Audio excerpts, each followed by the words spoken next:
Now, there's a small story to tell. For outside,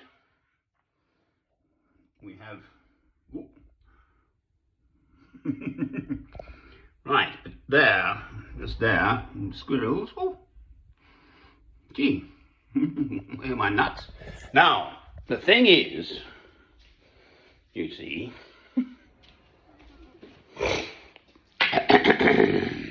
I'll tell you in a minute. Oh, Lord. Right.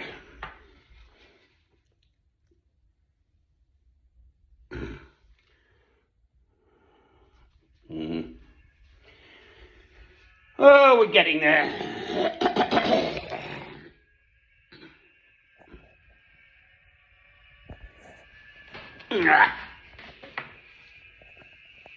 This veil of tears.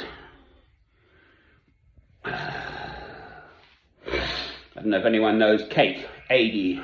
She used to be a reporting girl for the BBC, but out in these war zones and stuff, and I've got a mate who knows her anyway, doesn't matter. She's retired from that frontline activity. But they have something called, from our own correspondent on the Radio 4 on the BBC, on a Saturday morning at 11:30. So I listen, and boy oh boy, it just served to reinforce one's already well-known conviction that the world is awful. A veil of tears. What humanity does. I think they went, it was Germany, Namibia,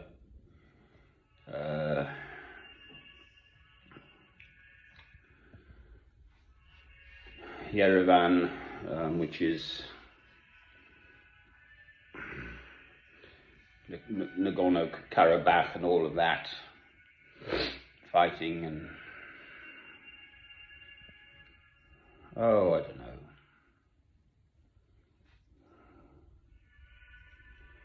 And just the legacy of man's inhumanity to mankind's inhumanity to their fellow mankind. Decades, I mean generations later, boy oh boy.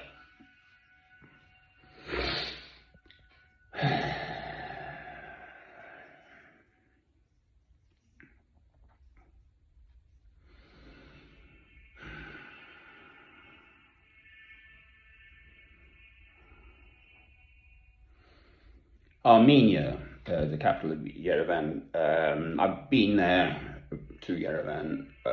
It was the first country, I think, out of the Mediterranean to adopt Christianity as its main faith in the year 301 AD. So they are primarily Christian, and the president has given away whatever. I'm obviously not from there, so I don't know the awful details. To Nagorno-Karabakh, which I think is Georgia next door.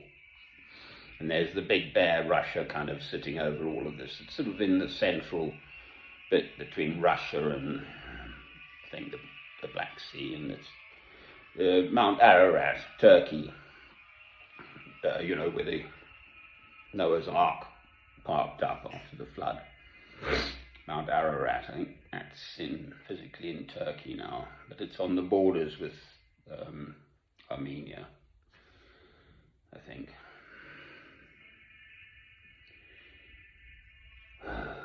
So centuries of stuff.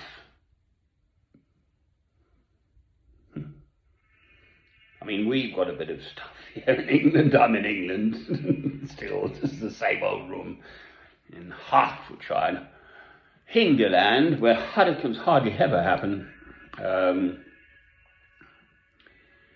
against the old French. And then there's the Scots, of which I'm half by blood, so a bit of a battle on there, and then against the Welsh and against the Irish. And then we had the Vikings turning up back in the day. And on and on and on against the Saxons and so on and so forth. Yeah. Quite frankly, looks fit.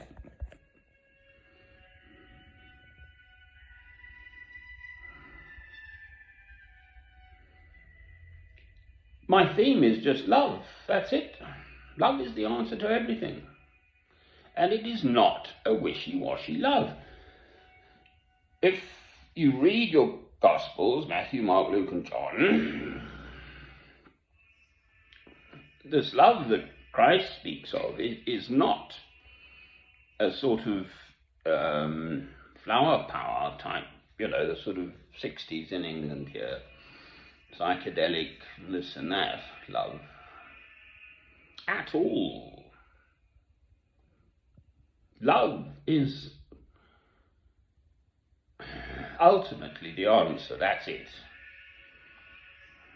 Love is the driving force of the universe, is what I'm saying, isn't it?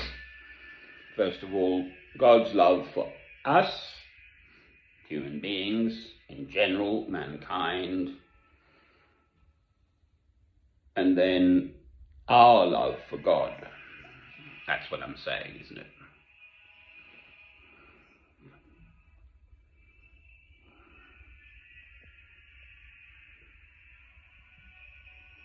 Love is the answer. The 2 commandments. Love God, and then love your neighbor as yourself. Amen. I'll say amen to that. No candle lit. We're hacking on now. It's only 10 hours to go, less than 10 hours to midnight. I'll be up. I will be up at midnight tonight. Leave me, I will.